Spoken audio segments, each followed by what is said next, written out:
یہ کیا کہہ رہا ہے؟ اس نے گھبرا کر سوچا۔ میں جو بھی کہہ رہا ہوں ٹھیک کہہ رہا ہوں۔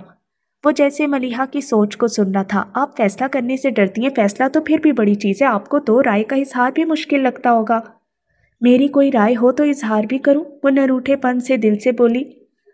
اور یہ تو ناممکن ہے کہ آپ کی کوئی رائے ہی نہ ہو۔ ملیحہ نے چونک کر اسے دیکھا۔ آپ کے پاس دماغ ہے، سوچ سکتی ہیں تو رائے بھی رکھتی ہوں گی۔ ہاں یہ الگ بات ہے کہ آپ اپنی سوچ کو ہی چھپا لیں، جس طرح اپنے جذبات چھپا لیتی ہیں۔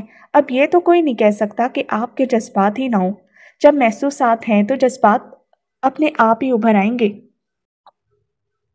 چلو اگر ہوں بھی تو کسی کو کیا پرواہ ہے؟ ایک اور تلخ سی سوچ ابھری۔ کسی اور کو نہ سی، آپ کو تو اپنے جذبات کی پرواہ کرنی چاہیے، وہ رسان سے سمجھا رہا تھا۔ جذباتی تو روح کا عکس ہوتے ہیں اور انسان کی شناخت محض وجود سے نہیں کی جا سکتی۔ پتہ نہیں کیوں لیکن مجھے لگتا ہے کہ آپ نے خود کو محدود کر لیا ہے۔ اپنی ذات کے گرد کھینچے، اس حصار کو توڑ ڈالیے، کیونکہ کوئی اور تو شاید اس حصار کو پار کر ہی لے، مگر آپ خود اس حصار کو پار نہیں کر پائیں گی۔ ملیحہ کو اپنے سامنے کھڑے شخص سے خوف آنے لگا تھا۔ شاعر نے کہا تھا، میرا بھی چہرہ پڑھ، میرے بھی حالات بتا۔ ملیحہ نے تو ایسی کوئی فرمائش نہیں کی تھی، مگر وجدان اتنی فرصت سے اسے پڑھا تھا جیسے خاص طور پر اسی کام سے آیا ہو۔ وہ گھبرا کر کھڑی ہو گئی۔ یہ میرے بارے میں اتنا کچھ کیسے جانتے؟ کیا میرے چہرے پر لکھا ہے؟ سوچتے ہوئے غیر محسوس انداز میں ملیحہ نے اپنے چہرے کو چھوا۔ وجدان سے اس کی یہ حرکت بھی چھپی نہیں رہ سکی۔ وہ مسکراتا ہوا بولا، آپ کا چہرہ آپ کا دوست ہے، یہ آپ کے بارے میں کسی کو نہیں بتاتا۔ اسے خاموش دیکھ کر وہ کہنے لگا، پوچھیں گی نہیں کہ مجھے آپ کے بارے میں یہ سب کس نے بتایا ہے؟ وہ اب بھی خاموش رہی تو وجدان نے جھک کر اس کی آنکھوں میں دیکھا۔ آپ کی آنکھوں نے؟ آپ جتنا چپ رہتی ہیں یہ اتنا ہی بولتی ہیں، بس سننے والا ہونا چاہیے۔ ملیحہ نے فوراً ہی پلکیں گرا لی تو وہ اس کی گھبراہٹ کو محسوس کر کے بات بدل گیا۔ آپ نے مجھے لائبریری میں ہر طرف تلاش کیا، اگر بالکنی میں دیکھ لیتی تو آپ کی تلاش ختم ہو جاتی۔ ملیحہ کو یاد آیا کہ لائبریری میں بالکنی بھی تھی اور اس دن اس نے وجدان کی تلاش میں ہر طرف دیکھا تھا، لیکن بالکنی کی طرف اس کا دھیان ہی نہیں گیا تھا۔ آپ کتاب پڑھا کرتی اور میں آپ کو ایک بات کہوں، میں نے آپ سے پہلے کبھی کسی کو نہیں پڑھا اور آپ کو تو لگتا ہے حفظ کر لیا ہے، مگر کیا آپ کو پتہ ہے کہ آپ کی آنکھوں سے آپ کی روح تک سیدھا راستہ ہے؟ آپ کی اڑتی گرتی پلکوں کو دیکھتے ہوئے میں وہ راستہ کھو جایا ہوں۔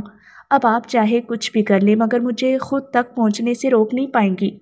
وہ چیلنج نہیں کر رہا تھا مگر ملیحہ کو اتنا ہی برا لگا۔ اتنا سب کہنے کے باوجود آپ مجھے سمجھا نہیں سکے کہ آخر میں آپ سے شادی کیوں کروں گی؟ نہیں، وہ کہنے لگا، پوچھنا ہے تو یہ پوچھے کہ میں آپ سے شادی کیوں کروں گا؟ وہ ملیحہ کی آنکھوں میں جھانکتا 2 قدم آگے آ گیا۔ اس کی سیاہ مقناطیسی آنکھوں کی کشش نے ملیحہ کو گمسم سا کر دیا تھا۔ کیوں؟ وہ اتنی ہلکی آواز میں بولی کہ وجدان نے شاید سنی بھی نہ ہوگی، کیونکہ جب سے میں نے آپ کو حفظ کیا ہے خود کو بھول گیا ہوں۔